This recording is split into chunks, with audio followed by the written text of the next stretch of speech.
Fais qu'il pleuve, fais qu'il pleuve, fais qu'il pleuve, fais qu'il pleuve sur nous. Nous sommes disposés. Fais qu'il pleuve, fais qu'il pleuve, fais qu'il pleuve, fais qu'il pleuve, fais qu'il pleuve sur nous. Nous sommes disposés. Oh oui, Seigneur, fais qu'il pleuve, fais qu'il pleuve, fais qu'il pleuve, fais qu'il pleuve sur nous. Nous sommes disposés. Nous te le demandons, Seigneur.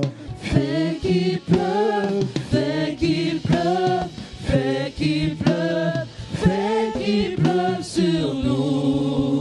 Nous sommes disposés. Oui, Seigneur, fais qu'il pleuve, fais qu'il pleuve, fais qu'il pleuve, fais qu'il pleuve, fais qu'il pleuve sur nous.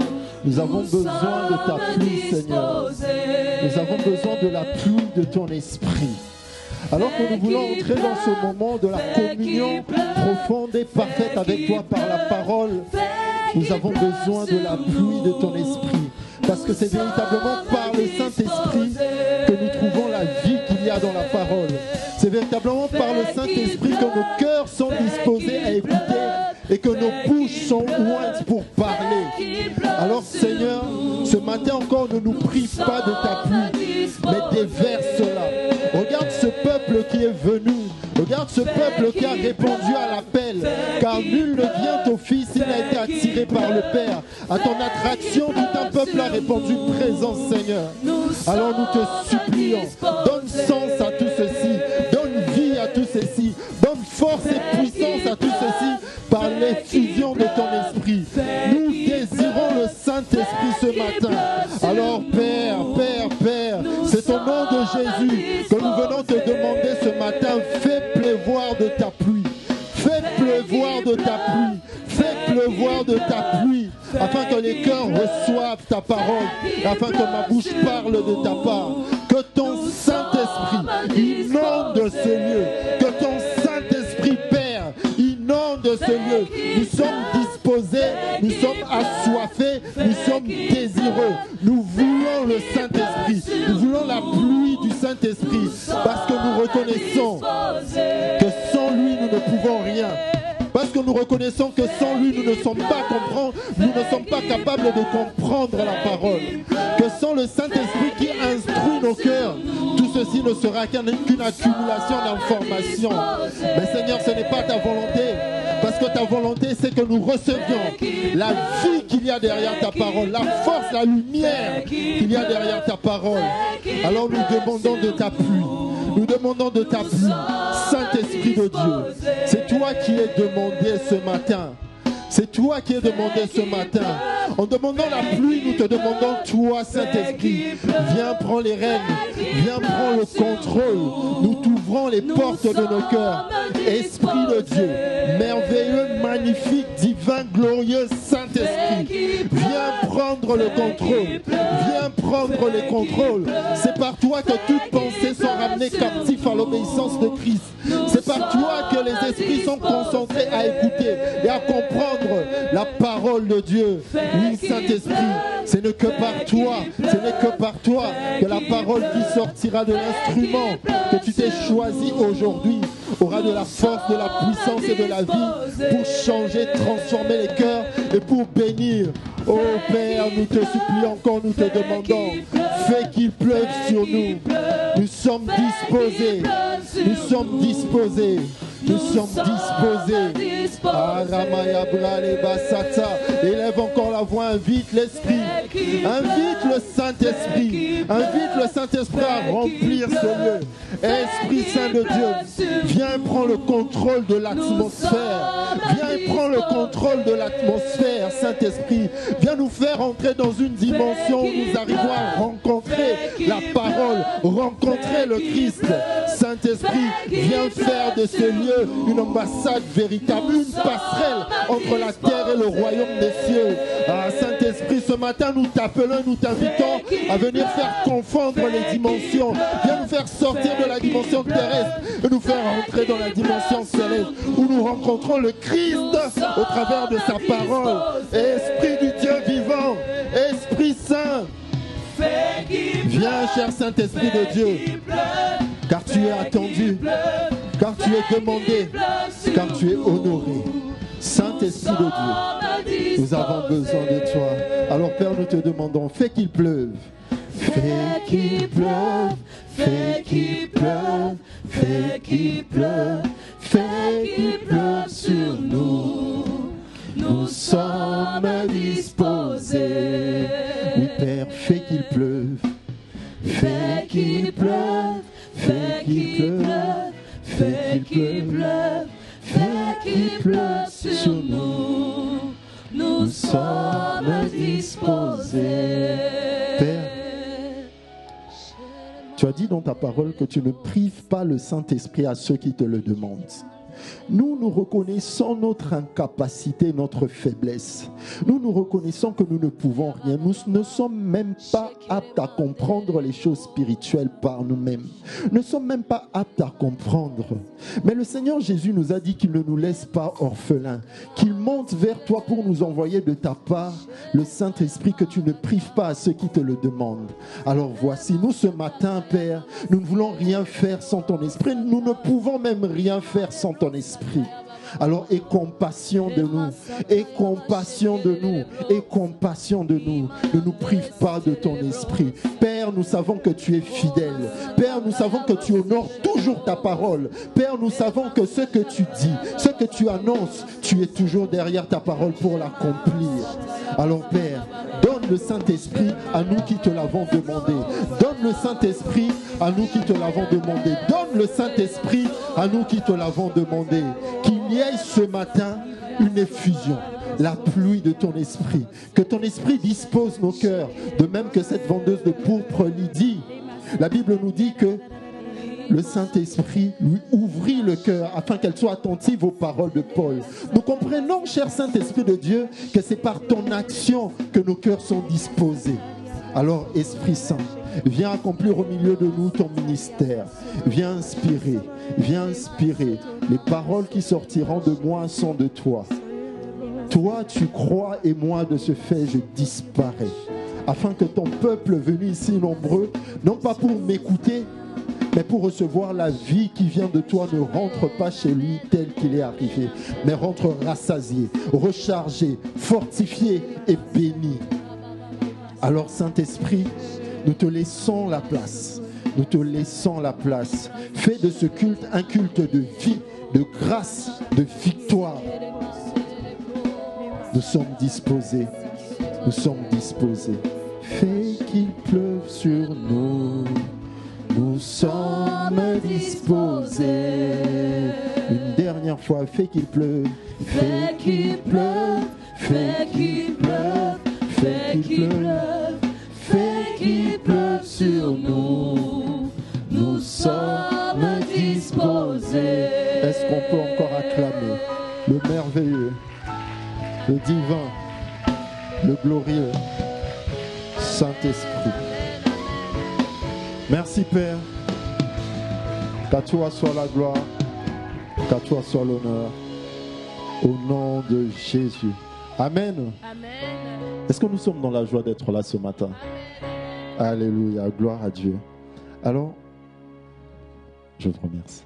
Que Dieu bénisse le MLA. Est-ce qu'on peut acclamer le Seigneur pour notre merveilleux groupe, le MLA? Amen. Alors, avant de vous demander de vous asseoir, vous savez, ici à la maison ICC, nous avons cette très bonne habitude de donner honneur à qui l'honneur est dû. Et je ne peux pas me tenir sur cette estrade, vous apporter la parole que le Seigneur m'a confiée sans tout d'abord honorer ce devoir. Alors, je vais vous demander, par des applaudissements, mais attendez, pas maintenant, qui signifie que nous rendons grâce à Dieu pour ce qu'il a fait au travers d'un homme. Pour ceux qui nous rejoignent pour la première fois, les églises Impact Centre Chrétien sont le fruit, le résultat de l'obéissance d'un homme. Le pasteur Yvan Castano, l'apôtre de la maison. S'il n'avait pas obéi à Dieu, à l'appel de Dieu, nous ne serons pas ici en train de récolter les grâces et les bénédictions que nous avons. Voilà pourquoi je vous invite, s'il vous plaît, à applaudir, à acclamer le Seigneur pour son serviteur, l'apôtre Yvan, et pour son épouse, le pasteur Modestine Castano, les visionnaires de la maison Impact Centre Chrétien. Et que la gloire, l'honneur reviennent à Dieu. Amen. Mais ce n'est pas fini. Est-ce que tu peux dire à ton voisin, ce n'est pas fini? Il nous reste encore un devoir à honorer. Amen. Alors si je me tiens devant vous aujourd'hui, c'est que notre père, le pasteur Mira, notre berger, n'est pas là. Est-il en vacances? Pas du tout. Pas du tout, non. Le devoir l'appelle dans la ville de Troyes où il est parti là-bas pour célébrer avec eux l'anniversaire de leur église et certainement aussi apporter la parole. Vous savez, Dieu m'a fait grâce et depuis peu, je suis moi-même parent. J'ai une petite fille. Et on m'a toujours dit que lorsqu'on a un enfant, on réalise plus combien importants sont nos parents parce qu'on voit ce que nos enfants nous font vivre. Et me tenir ici, ça me fait un peu faire ce parallèle parce que quand je me tiens ici, je vois ce que mon père, le pasteur Mira, vit tous les samedis soirs quand il doit aller dans la présence de Dieu chercher et ne pas dormir. Alors voilà, je voudrais s'il vous plaît qu'en signe de reconnaissance au Seigneur pour son serviteur, pour ses serviteurs, le pasteur Mira et le pasteur Laure, que nous faisons encore monter de clameurs devant le trône de la grâce, pour dire au Seigneur que nous apprécions qu'il nous ait donné des tels parents. Nous apprécions qu'il nous ait donné un tel homme et une telle femme comme berger, comme mentor. Oh, que toute la gloire et que tout l'honneur reviennent à Christ. Amen. Amen. Amen. Alors, avant de prendre place, c'est juré une dernière fois. Retourne-toi juste à gauche et à droite pour saluer la merveilleuse personne qui est à côté de toi. Et normalement, à ce stade, tu connais déjà son prénom. Donc, dis-lui bonjour avec son prénom, s'il te plaît. Et si tu ne connais pas, c'est l'occasion de demander comment tu t'appelles. Très bien. Amen. Amen. Je vous prie de prendre place dans sa présence.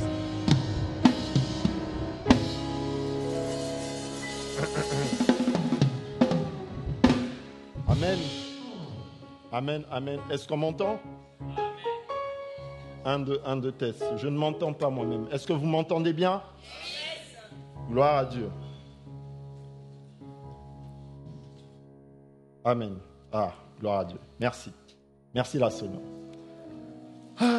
Alors, qu'est-ce qu'il s'est passé des grandes choses ces derniers temps? Qu'est-ce qu'il s'est passé des grandes choses? Nous avons traversé, vous savez, les 3 semaines de jeûne et prière, les 21 jours. Qui a participé à ces 21 jours? Est-ce que le Seigneur vous a fait du bien? Gloire à Dieu. Le Seigneur nous a richement bénis. Le Seigneur nous a bénis et sa bénédiction est spirituelle, se manifeste sur un plan matériel. Sa bénédiction est présente, sa bénédiction est à venir. Mais avec sa bénédiction, ce matin, j'ai découvert quelque chose en sortant de chez moi. Quand je m'habillais, j'ai découvert qu'il fallait aussi que j'aille chercher plus loin dans ma ceinture, un autre trou, parce que le jeûne est passé par là. Et je sais que je ne suis pas tout seul, mais tout ceci, c'est pour nous faire du bien. Amen. Alors, sans plus tarder, nous allons aborder notre message d'aujourd'hui. Pour vous faire un bref rappel, la semaine dernière, le pasteur Mira nous a partagé un message fort impactant et puissant sur une clé pour accéder à la bénédiction. Est-ce que la région peut me projeter les images des différentes bénédictions? Très bien. Voilà. Et la clé que nous avons partagée la semaine dernière avec le pasteur Mira se résumait à connaître les différentes bénédictions et les proclamer avec foi pour les posséder. Amen. Est-ce qu'il y a quelqu'un qui a été béni par ce message?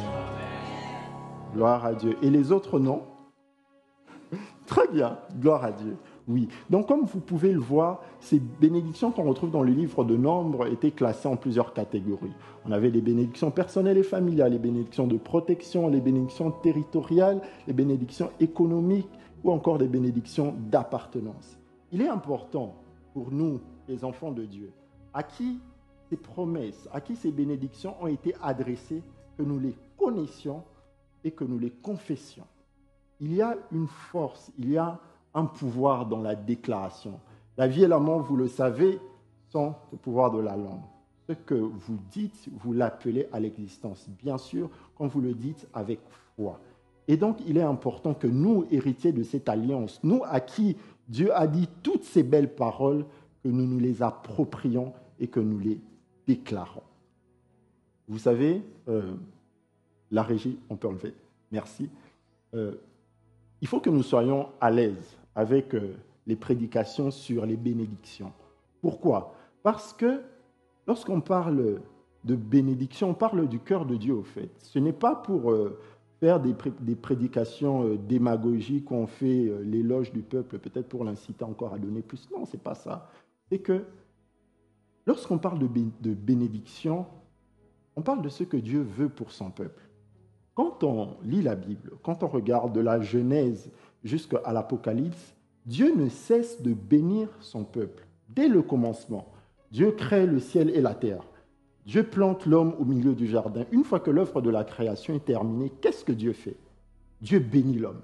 Dieu prononce des paroles de bénédiction sur l'homme. Va, domine, assujettis, multiplie. La bénédiction a toujours été au cœur de l'interaction entre Dieu et l'homme. Quand l'homme a péché, la relation entre Dieu et l'homme était pour l'homme une relation d'attente de secours. Voici donc Dieu vient avec le salut.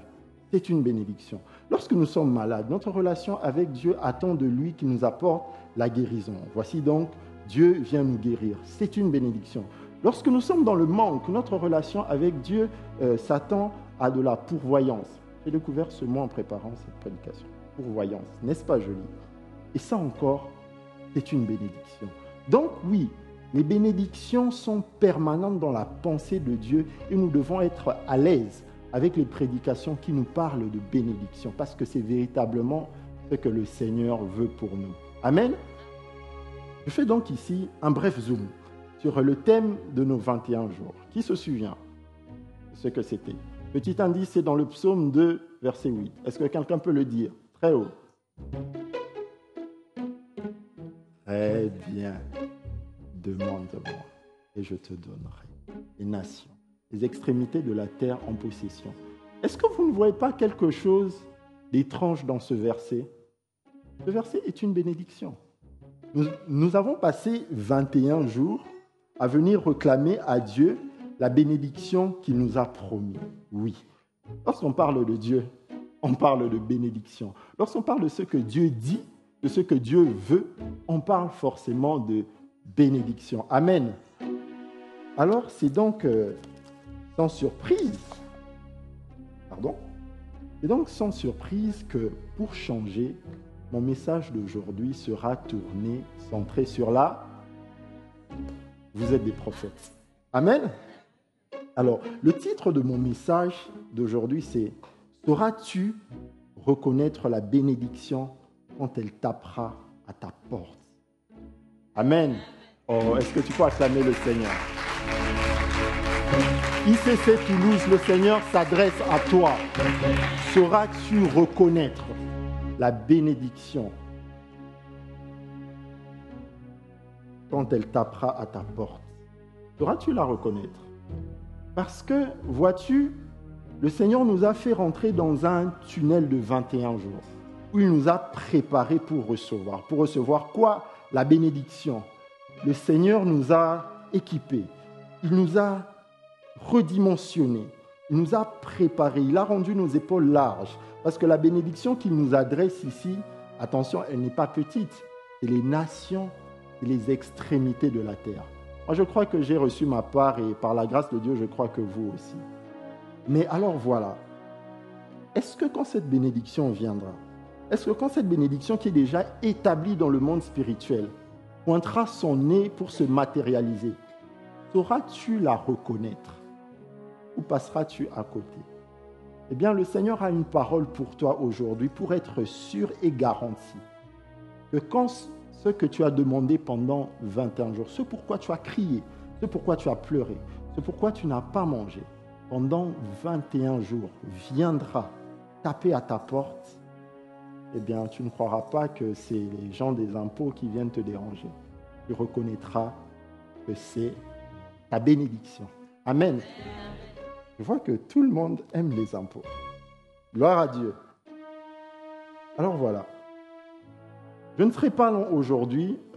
Disons que mon message va peut-être durer une demi-heure. Donc, je vous demanderai toute votre attention.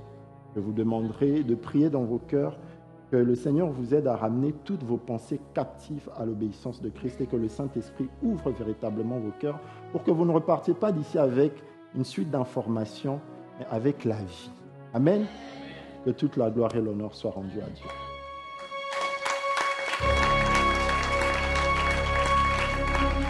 Alors, avant d'entrer dans le cœur de ce message, j'ai besoin que nous ayons la même conception, la même idée d'un terme, le terme système, que l'on comprenne c'est quoi des systèmes. Les systèmes ici, accordez-moi cette définition, je l'ai défini comme un ensemble de procédés, un ensemble de lois, un ensemble d'exécutions qui mènent à un but visé. Est-ce que c'est clair? Vous voyez, un enchaînement de choses qui mènent à un but.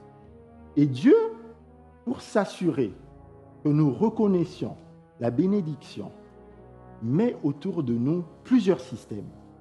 Et aujourd'hui, on va en développer un.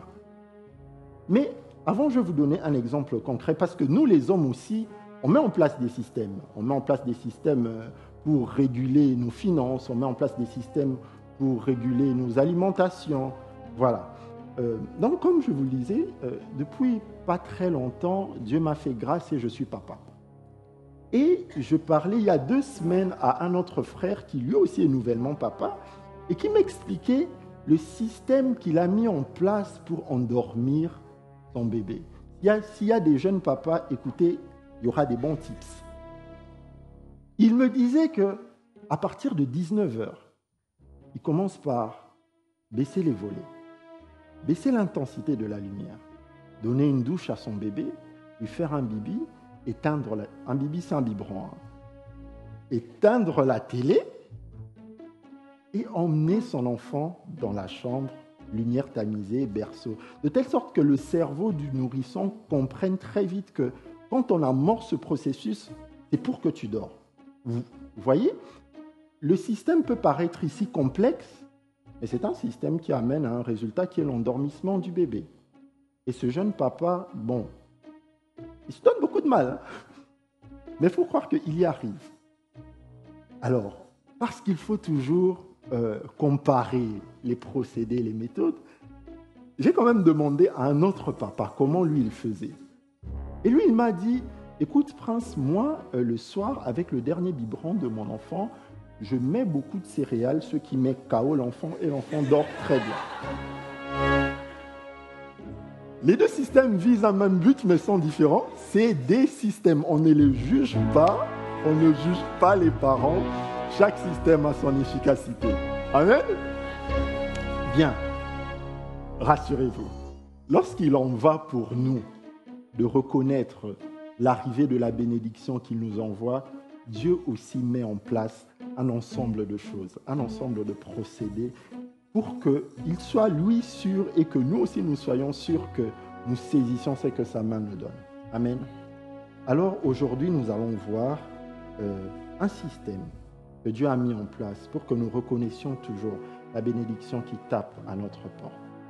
La semaine dernière, avec le pasteur Mira, nous avons vu aussi un système.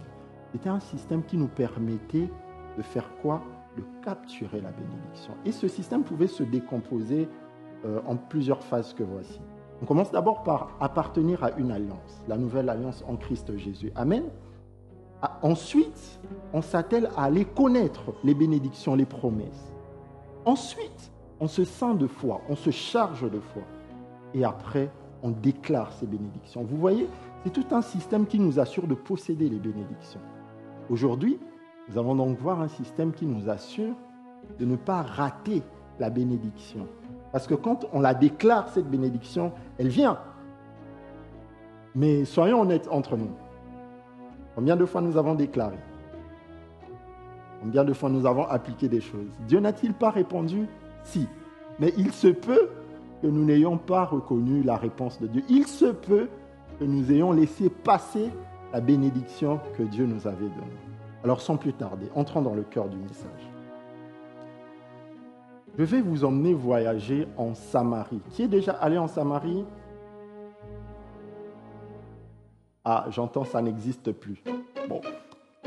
Alors, c'est l'histoire de la femme samaritaine qu'on trouve dans le livre de Jean, au chapitre 4, du verset 1, je pense, à 42. Mais on va juste faire un zoom sur les 10 premiers versets d'abord. C'est l'histoire de Jésus qui rencontre la femme samaritaine. Pour vous faire les séquences exactes, Jésus quitte la Judée pour aller en Galilée et il est obligé de traverser la Samarie parce que la Samarie est entre les deux. Jésus arrive donc dans une ville qui s'appelle Sychar. Et là, il se pose près d'un puits. On est environ la 6e heure. Et là, il y a une femme qui vient. C'est une femme samaritaine, une autochtone, on va dire. Elle vient et elle trouve Jésus assis sur le puits. Ce que vous devez savoir, c'était qu'entre les Juifs, Jésus qui était juif, et les Samaritains, n'était pas la folle ambiance. Ils n'allaient pas dîner ensemble tous les soirs. Non. Et donc, la femme samaritaine vient et elle voit Jésus. Elle se dit, là, on essaye vraiment de faire une immersion pour donner vie à la parole. Et elle se dit, ah tiens, un juif. Bon, elle va au puits et elle puise son eau. Et là, qu'est-ce qui se passe? Le juif, Jésus, lui parle. Et Jésus lui dit quoi? Donne-moi à boire. J'essaie de me mettre dans la tête de la femme samaritaine et on va voir sa réponse à la suite. La femme samaritaine se dit, bon, déjà, bonjour.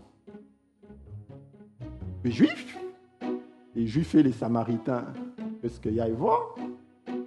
Pourquoi tu me dis, donne-moi à boire?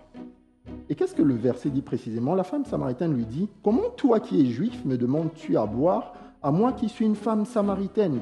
Les juifs, en effet, n'ont pas de relation avec les samaritains. La suite, s'il vous plaît. Écoutez, c'est là que ça devient intéressant.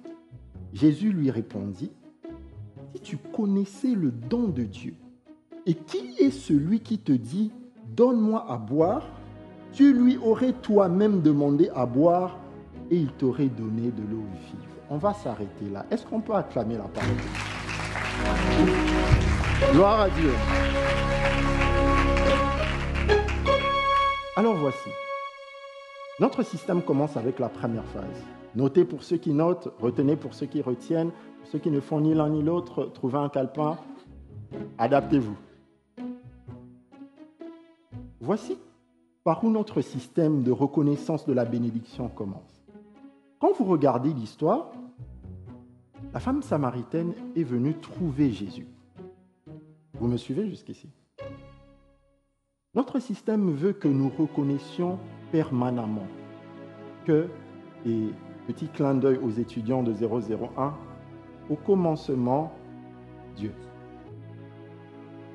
La bénédiction ne commence pas par nous. La bénédiction commence par Jésus qui nous attend au puits. Jésus précède nos attentes, nos souffrances, nos espérances, nos demandes. Ne croyons pas que lorsque nous avons des besoins, figurez-vous que Dieu, avant même qu'on ouvre la bouche, sait ce qu'on va dire. Ça veut dire que la solution de Dieu précède même notre demande. Donc, ce processus commence en intégrant de manière permanente que Dieu est au commencement et à l'origine de tout. Ça nous pousse à adopter une posture et d'abord la confiance de savoir que, quels que soient nos besoins, quelles que soient nos attentes, Dieu précède. Dieu est alpha. La femme samaritaine, je ne sais pas quelles étaient véritablement ses attentes. Avait-elle une prière qu'elle formulait dans son cœur? Peut-être voulait-elle un jour rencontrer le Messie, mais elle ne le disait pas. On ne sait pas. Mais bizarrement, c'est aussi ce qui s'est passé. Cela dit, en venant dans ce puits, quelles qu'aient été ses attentes, elle a trouvé Dieu qui était déjà là. Alors, mon frère, ma soeur, ICC Toulouse. ICC Toulouse, c'est ton nom. Sache-le. avant même que tu commences à formuler tes besoins, avant même que monte dans ton cœur frustration, lamentation, espérance, demande, Dieu est au commencement. Dieu est là. Dieu précède ton besoin. La solution que Dieu t'apporte précède la manifestation du besoin qui demande cette solution. Cette phrase était compliquée, vous l'avez saisie? Gloire à Dieu, notez-la. Write it down. Alors voilà, regardez même ici. Une des plus grandes bénédictions que Dieu a fait à l'humanité, pour moi, c'est le salut. Le salut nous donne accès à lui. Le salut nous donne accès à l'éternité. Regardez l'histoire du salut. Qui a demandé le salut? Avez-vous lu dans la Bible un peuple venir devant Dieu et dire « Seigneur, sauve-nous du péché d'Adam, sauve-nous de la condamnation d'Adam ». Non. Le salut a même précédé le péché. Parce que l'agneau a été immolé avant même la fondation du monde. Voici au commencement Dieu. Dieu fait toujours précéder la solution avant le problème. C'est-à-dire que Dieu n'est pas surpris par les choses. Donc, nous ne soyons pas dans un état d'esprit où on se dit, quand il nous arrive quelque chose, quand il y a quelque chose qu'on ne comprend pas, on se fait une image du ciel, une image du paradis où on voit le Père, le Fils, l'Esprit se dire « Aïe, aïe, mais qu'est-ce qui se passe ?» Le Père qui dit à Jésus « Mais on n'avait pas prévu ça, il s'est fait licencier. Jésus, est-ce que tu connais les boîtes qui recrutent ?» Et Jésus qui dit à l'Esprit « C'est toi qui es sur terre, hein? Est-ce que tu connais ?» Non, les amis, rien ne bouge et n'inquiète Dieu parce que la solution existe avant le problème. Amen. Donc, soyons toujours dans cet état d'esprit où nous nous disons, où nous gardons dans notre cœur qu'au commencement, Dieu est avant toute chose. Tout commence par Dieu. Vous verrez même pour nos 21 jours, le thème, encore une fois je le rappelle dans le psaume 2:8, est-ce que quelqu'un peut me dire les 2 premiers mots du thème? Demande-moi. Qui dit demande-moi? Nous, la bénédiction que nous attendons, c'est les nations, c'est les extrémités de la terre. Mais qui même vient nous dire demandez-la? Dieu. Qu'est-ce que ça veut dire? Qu'il la possède déjà. Avant même que se révèle dans nos cœurs le désir d'aller gagner des nations, Dieu les possède déjà. Et Dieu précède même notre demande. Il dit, bon, vous ne demandez pas. Jusqu'ici, vous n'avez pas encore demandé. Vous demandez les maisons, demande-moi les nations et les extrémités de la terre. Il y a des choses que seul Dieu peut nous permettre de demander. Je vous avoue que dans mes prières les plus grandes et les plus folles, je n'aurais pas demandé ça. Père, donne-moi les nations. Oh Seigneur, ta vision est bien plus grande que la mienne. Des fois, j'ai juste envie de dire à Dieu, donne-moi ce que tu veux pour moi, parce que ce que je veux te demander est trop petit, c'est à ma hauteur. Et si toi tu me donnes ce qui est à ta hauteur, ouais, ça sera les nations, les extrémités de la terre. Donc voilà, la première étape, la voici. Gardez de manière permanente en tête qu'au commencement, Dieu. Et là, accrochez-vous, on va filer parce que le temps file aussi. Deuxième étape de ce processus, de ce système de reconnaissance de la bénédiction qui vient taper à notre porte. Je voudrais, s'il vous plaît, qu'on me réaffiche Jean 4, au verset 7 par là, s'il vous plaît.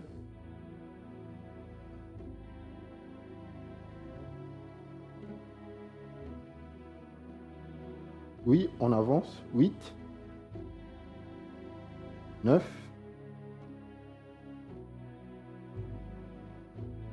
et 10.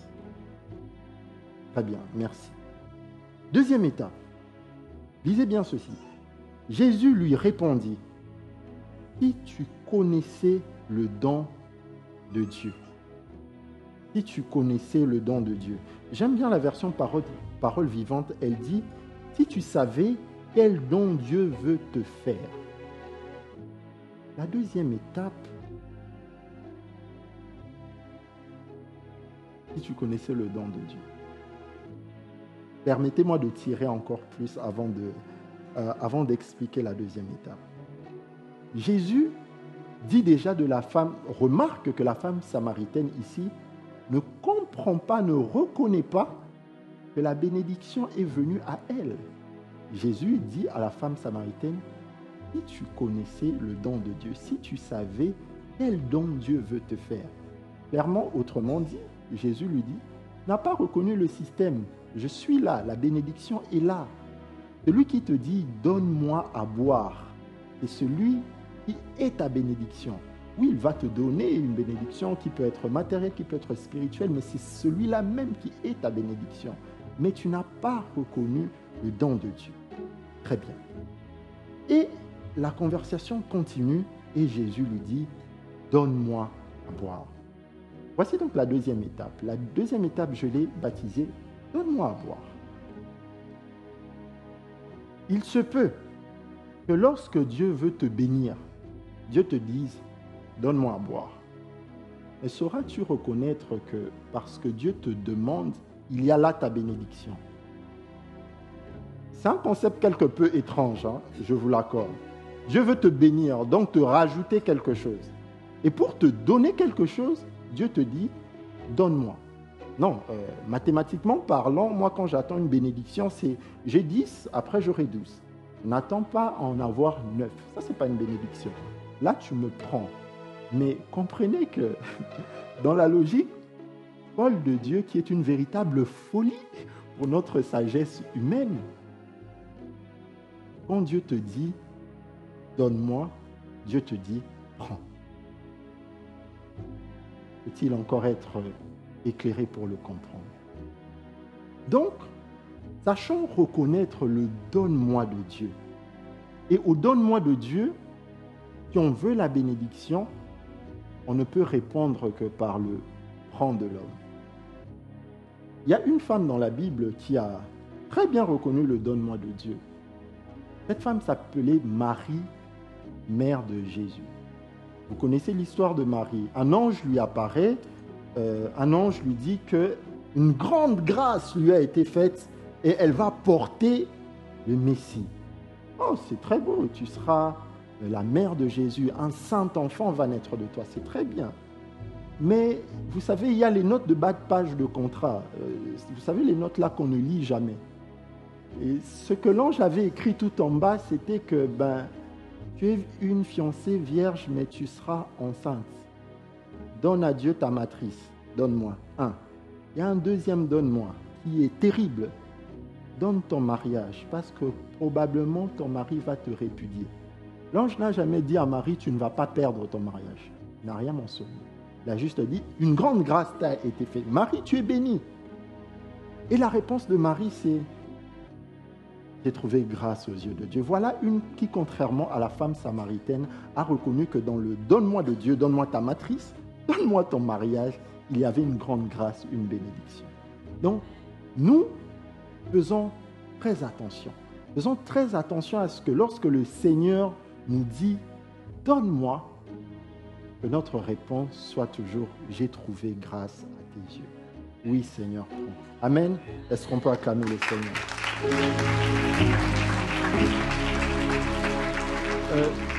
J'ai un témoignage par rapport au « Donne-moi » de Dieu. Et c'est quelqu'un que vous connaissez très bien, je ne citerai pas son nom, qui avait participé à une campagne de prière. Cette personne avait avant un ami avec qui elle devait se fiancer. Et elle a participé à une campagne de prière parce que dans son couple, ça n'allait pas. Elle a entendu dans cette campagne un appel d'offrande où il était demandé de donner des offrandes, un chiffre qui soit multiple de 7, parce que le 7 représente, comme vous le savez, la perfection. Et qu'il y aurait, suite à ça, un rétablissement de l'ordre dans les couples où ça ne va pas trop. Ok. La sœur, pleine de foi, fait cette semence et a prié, a demandé à Dieu, Seigneur, que par ta grâce, que mon couple revienne dans l'ordre, que nos disputes s'arrêtent, que nos divergences trouvent convergence, que nos incompréhensions se taisent. Et Dieu l'a entendu. Et Dieu a béni cette sœur, Dieu l'a exaucée. Comment? Dieu lui a demandé, sépare-toi de ce monsieur. donne-moi cette relation. La sœur bouleversée se dit, mais Seigneur, non, je se mets, parce que tu as dit à ton serviteur qu'il y aurait de l'ordre, que je serai béni. Là, c'est l'exact contraire de ce pourquoi je prie. Ce n'est pas ça la bénédiction. Mais la sœur a obéi. La sœur a obéi. Et qu'est-ce que c'était difficile? Elle a obéi. Ne vous inquiétez pas pour elle, elle va très bien. Tout ce que je peux vous dire, c'est que c'est mon épouse et qu'aujourd'hui nous sommes mariés, nous avons une fille. Tout va bien pour cette sœur et nous rendons grâce à Dieu. Voyez-vous, ce qui est important ici et ce que l'on doit retenir, c'est le donne-moi de Dieu. Le donne-moi de Dieu, il est parfois pas très agréable. Tu viens, tu puises ton eau dans ton puits pendant des heures et des heures. Certains d'entre nous le font en 30 jours. Il y a 15 jours pour que le seau entre dans le puits et il y a 15 autres jours pour que le seau remonte. Et quand tu as ton eau, Dieu te dit, donne-moi. Ça représente un salaire, 30 jours. Et surtout quand tu viens de décrocher ce contrat, il y a une offrande qu'on appelle les prémices. Ce n'est pas le sujet d'aujourd'hui. 15 jours à lancer le seau, 15 jours à le remonter. Une fois que tu veux le boire, Dieu te dit, donne-moi. Attention. Lorsque Dieu te dit « donne-moi », tu es béni. Lorsque Dieu te dit « donne-moi », ça veut dire « mon fils, ma fille, prends ». Alors, qui c'est cette Toulouse? Je te supplie par les compassions du Christ, devenons des personnes qui chassent, qui traquent le « donne-moi » de Dieu. Est-ce que dans nos prières, nous pouvons dire à Dieu « demande-moi » ? Est-ce que plutôt que de dire à Dieu « donne-moi », ayons compris que Dieu en donnant, demande. Et si nous devancions Dieu en disant, prends. Il y a quelqu'un qui l'a fait. Elle s'appelait Anne. Alors celle-là, on atteint une dimension de révélation, de sagesse. Waouh! Celle-là n'a même pas attendu que Dieu lui dise, donne-moi. Elle est allée demander à Dieu en disant, si tu me donnes, je te donne. Si tu me donnes un fils, moi je te le donne. Et il se fait qu'à cette époque-là, effectivement, Dieu cherchait un prophète et donc Dieu avait besoin d'une matrice. Anne, qui était stérile, a fait ce pacte avec Dieu. Dieu, voyant, mais la sagesse révélée, inspirée par le Saint-Esprit, n'a pu que se dire, tiens, Dieu s'est souvenu de sa servante et Dieu lui a donné Samuel. Anne a honoré sa part du contrat. Elle a donné à Dieu. Et qu'est-ce qui s'est passé ensuite? Est-ce que c'était son seul fils? Non. Anne, qui hier était stérile, s'est retrouvée avec toute une ribambelle d'enfants après. Voici, les amis, quand Dieu te dit « donne-moi », Dieu te bénit. Dieu te bénit. Dieu ne te prend pas le peu que tu as. Dieu te donne le plus que lui a. Oh Seigneur, je prie que nous soyons une église qui te dit « prends, Seigneur, prends ». Et si nous n'avons rien à te donner, prends-moi, Seigneur. Prends-moi. L'offrande de sacrifice, c'est moi. Nous allons accélérer, nous courons derrière le temps. Troisième étape de notre système de reconnaissance de la bénédiction. Vous voyez, la première étape, c'est d'abord de reconnaître que Dieu est au commencement. La deuxième étape, c'est de reconnaître le « donne-moi » de Dieu. Continuons sur Jean 4, toujours le verset 10. S'il vous plaît, la régie, est-ce qu'on peut afficher? Jésus fait à la femme samaritaine 2 reproches. Le premier, c'est de lui dire, si tu connaissais le don de Dieu. Écoutez bien le deuxième. Et qui est celui qui te dit, donne-moi à boire? Qui est celui qui te dit, donne-moi à boire? Il y a là une vérité que si la femme samaritaine avait compris, elle se serait dit, ça y est, ma bénédiction est arrivée. Parce que la personne qui lui disait, donne-moi à boire, il se trouvait que c'était la personne qui avait créé l'eau.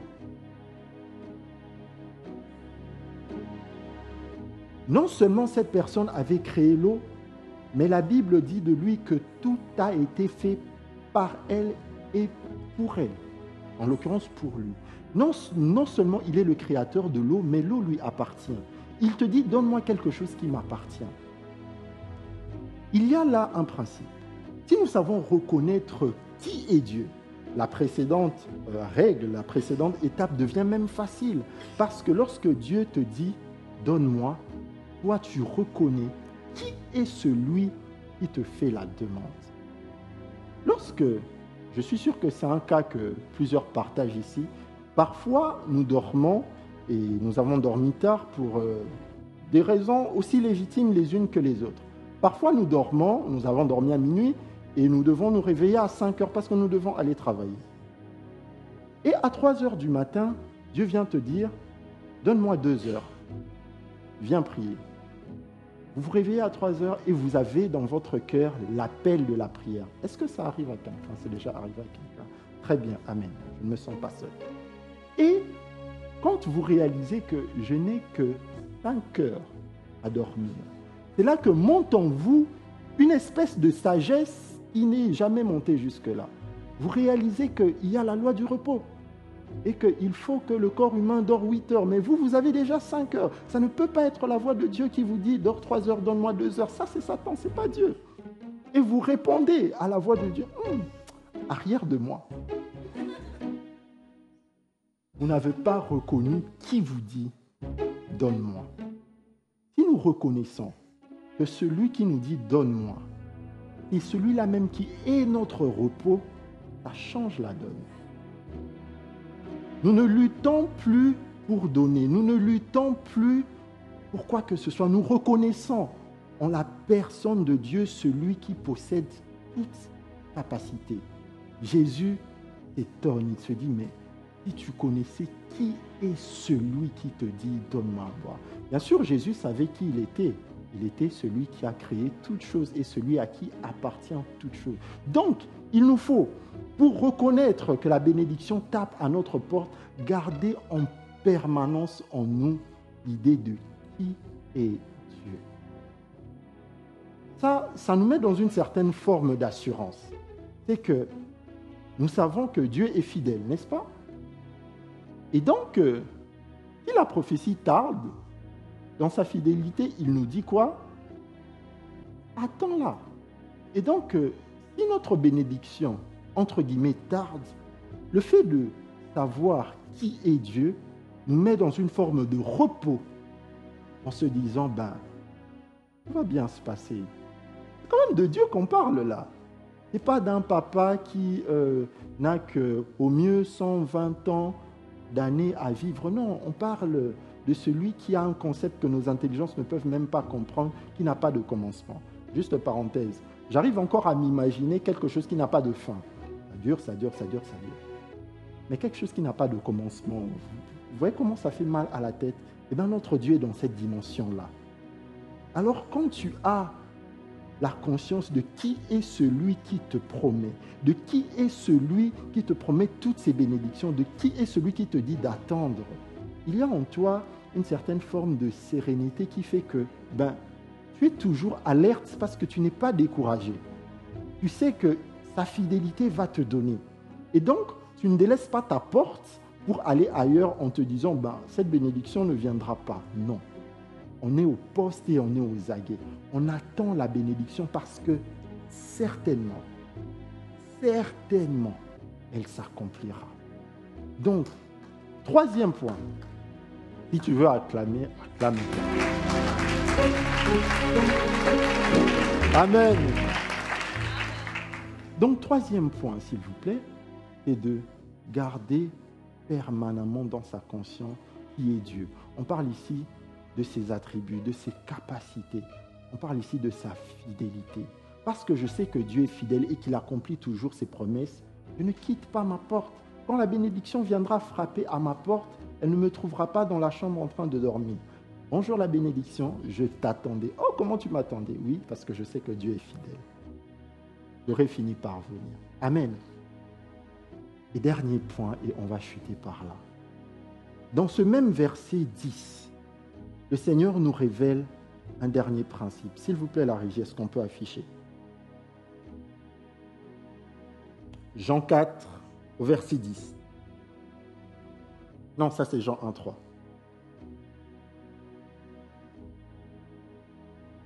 Très bien. Voici ce que Jésus lui dit. Tu lui aurais toi-même demandé à boire et il t'aurait donné la suite de l'eau vive. Et il t'aurait donné de l'eau vive. Je vous le rappelle, cette femme était partie puiser dans un puits. On est d'accord? Qu'est-ce qu'on trouve dans un puits? On trouve l'eau de source. Mais ce que Jésus lui promet, ce n'est pas de l'eau de source, c'est de l'eau vive. Il y a une différence entre l'eau de source et l'eau vive. L'eau de source, c'est de l'eau qui est issue d'une nappe phréatique, ça reste stocké sous terre et ça ne bouge pas. Si jamais, je prends un exemple comme ça, vous prenez un rat mort, vous le jetez dans un puits et ce rat tombe dans l'eau de source se retrouve infectée pendant un certain temps jusqu'à ce que tous les détritus descendent en bas et que la couche d'eau qui est au-dessus soit pure, selon certains critères. Mais l'eau vive, par contre, c'est une eau qui est toujours en mouvement, c'est une eau qui se renouvelle. C'est l'eau des falaises, c'est l'eau des rivières. Ce n'est pas l'eau des lacs qui elle est statique. C'est une eau, allez, il y a dans l'idée d'eau vive une eau vivante. Elle est en mouvement. Et c'est cette eau-là que Jésus promet. Donc la bénédiction de Jésus est une eau vive. Pour être sûr de la reconnaître quand elle tape à nos portes, il faut déjà comprendre que Dieu ne donne pas de l'eau de source, mais il donne de l'eau vive. Nos attentes peuvent être parfois de l'eau de source, parce que nous sommes habitués à l'eau de source. Nous venons puiser, nous reconnaissons l'eau de source. Mais pour quelle belle et bonne raison Dieu nous donnerait de l'eau de source que nous connaissons? De l'eau de source qui n'est pas la meilleure eau qui soit. Dieu, lui, il nous promet de l'eau vive. Et si nous ne voulons pas rater notre bénédiction quand elle se présentera à notre porte, il est important que nous sachions reconnaître sa nature. Et notre bénédiction, c'est de l'eau vive. Amen.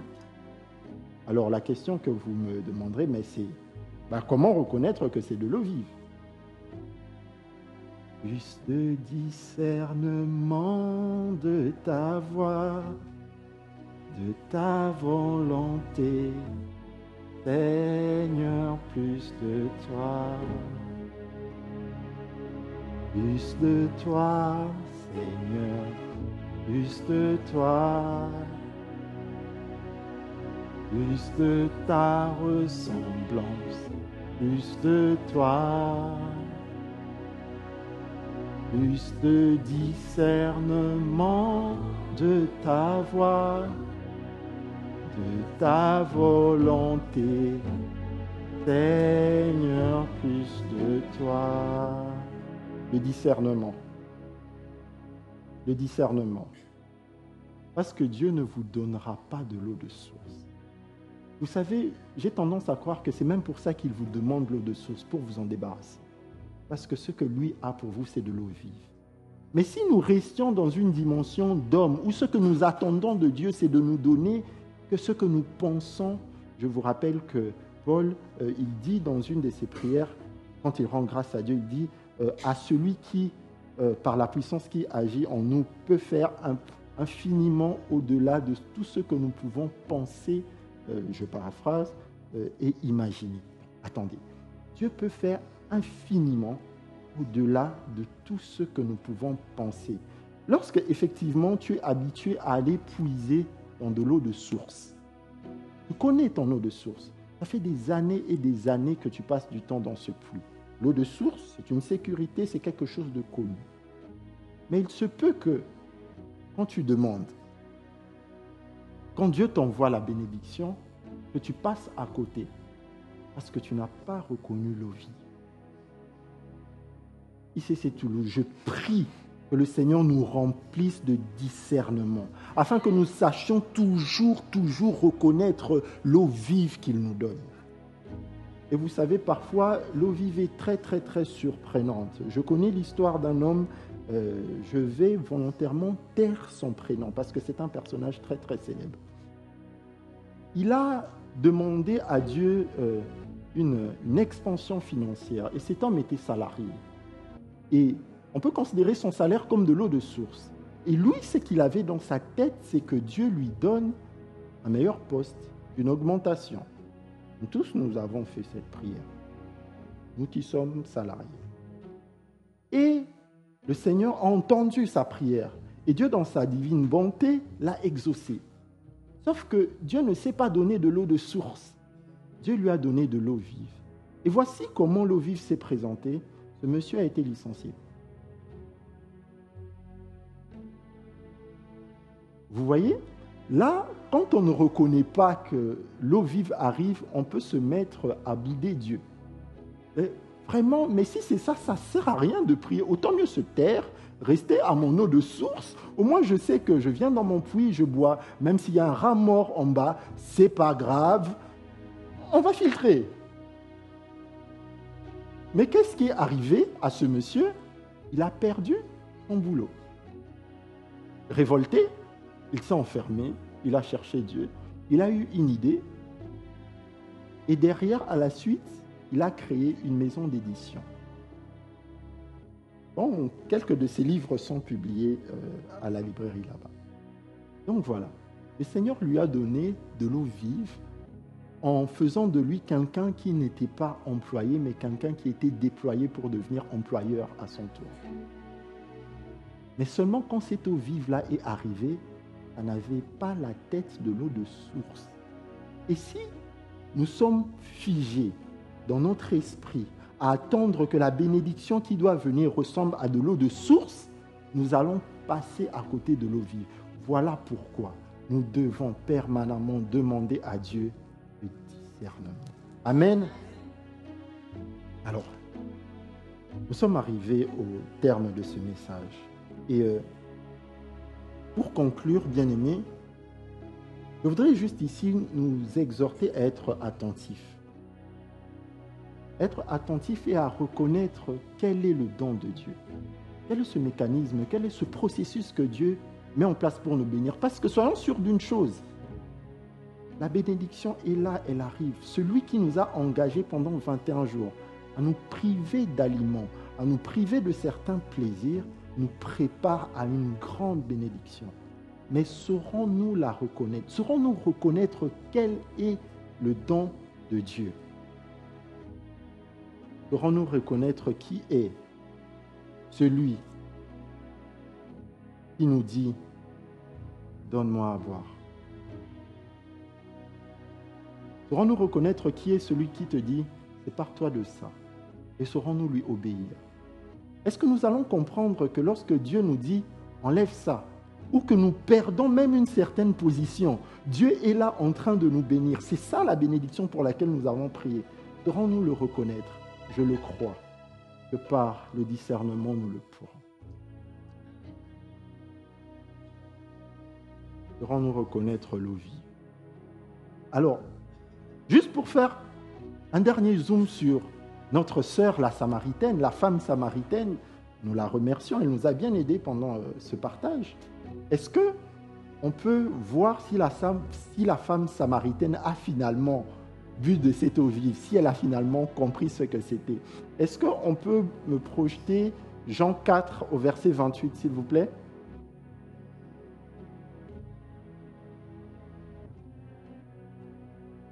Écoutez ça. Alors la femme, ayant laissé sa cruche, en alla dans la ville. Point. Alors la femme, ayant laissé sa cruche, en alla dans la ville. Je vous rappelle que cette femme était venue dans ce puits avec sa cruche pour boire de l'eau de source. Mais à un moment donné, la Bible nous dit qu'elle a laissé sa cruche. Elle n'a plus bu de l'eau de source. Et oui, c'est normal. Cette femme a été exposée pendant un certain nombre de temps à celui qui était la parole elle-même. Bien sûr qu'elle a bu de l'eau vive. Et bien sûr que l'eau de source, elle a abandonné. Voilà donc, en s'exposant à Jésus, en s'exposant à sa parole, en l'écoutant, en lisant la parole, en méditant, on acquiert le discernement de l'eau vive. Et c'est ce que cette femme, c'est l'histoire de cette femme samaritaine.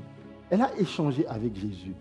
À un moment donné, Jésus s'étonne. Si tu connaissais qui est celui qui te dit. Mais plus tard, on voit que Jésus se présente à cette femme comme étant le Messie.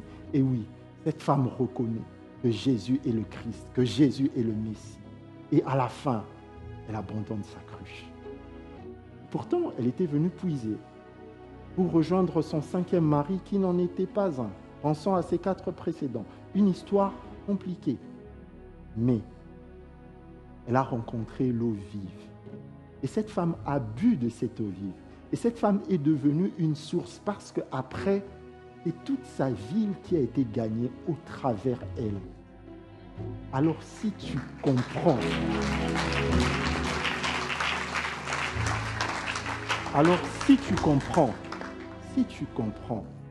quel est le don qui t'est fait et qui est celui qui te dit « Donne-moi à boire », oui, et des nations et les extrémités de la terre qui seront gagnées par toi. Est-ce qu'on peut acclamer le Seigneur et se lever? Je nous prie de nous lever dans sa présence. Notre culte arrive à son terme. Nous allons juste prendre un petit temps de prière où par rapport à cette prédication, nous allons d'abord rendre grâce à Dieu. Élève la voix pour remercier le Seigneur. Car la volonté de Dieu, c'est que... La volonté de Dieu, c'est que nous ne perdions pas ce qu'il nous donne et que nous sachions reconnaître la bénédiction quand celle-ci vient. Alors, nous allons rendre grâce à Dieu pour cette parole. Et nous allons lui demander que par l'action du Saint-Esprit, que cette parole soit gravée dans nos cœurs et qu'elle produise du fruit. Que nous ne soyons pas comme ces auditeurs oublieux, non, mais que nous mettions cette parole en pratique. Que nous commencions d'abord par placer Dieu au-dessus de tout. Que nous reconnaissions quel est le don de Dieu lorsqu'il nous dit « donne-moi ». Que nous reconnaissions qui est celui qui nous dit « donne-moi » et que le discernement nous soit donné pour reconnaître l'eau de source. Voilà pourquoi ensemble nous voulons lui dire « ouvre les yeux de nos cœurs, ouvre les yeux de nos cœurs, Père, afin que nous voyions, afin que nous sachions. Ouvre les yeux de nos cœurs. » Ouvre les yeux de mon cœur, Père. Ouvre les yeux de mon cœur. Je désire te voir. Je désire te voir. Est-ce que l'Assemblée, on peut reprendre ce chant tous ensemble? Ouvre les yeux de mon cœur, Père. Ouvre les yeux de mon cœur, je désire te voir. Je désire te voir. Ce que nous désirons ce matin, c'est ne plus passer à côté. Ne plus passer à côté de celui qui nous dit « donne-moi à boire ». De ne plus passer à côté de celui-là même qui est notre bénédiction. Alors Père, nous te demandons. Alors Père, nous te supplions. Ouvre les yeux de nos cœurs. Parce que oui, assurément, tu nous appelles pour nous bénir. La bénédiction a toujours été dans ton cœur. Ton désir a toujours été de nous arroser. Mais combien de fois nous sommes passés à côté parce que les yeux de nos cœurs étaient fermés. Parce que nous n'avons pas reconnu le don de Dieu. Parce que nous n'avons pas reconnu celui qui nous dit « donne-moi à boire ». Parce que nous n'avons pas reconnu l'eau vive quand elle s'est présentée à nous. Alors Père, nous te prions. Alors Père, nous te supplions, ouvre les yeux de nos cœurs, ouvre les yeux de nos cœurs, ouvre les yeux de nos cœurs, car pour nous tu as une grande grâce, une grande bénédiction, une grande grâce. Fais-nous comprendre qu'avec toi il n'y a pas de perte, que toi tu ne nous enlèves pas, non, mais que toi tu fais de la place pour implanter ce qui vient de toi. Oh Père, ouvre les yeux de ton peuple afin que nous ne passions plus à côté de ta bénédiction. Nous désirons te voir, Seigneur, pour reconnaître qui est celui qui nous dit donne-moi. Nous désirons te voir, Seigneur, pour avoir toujours les yeux rivés sur ta splendeur, ta majesté, et comprendre, serrer dans le cœur qu'avant tout, au commencement de tout, il y a toi, il y a Dieu. Ouvre les yeux de nos cœurs, Père. Ouvre les yeux de nos cœurs. Ouvre les yeux de nos cœurs, Seigneur. Ouvre les yeux de nos cœurs.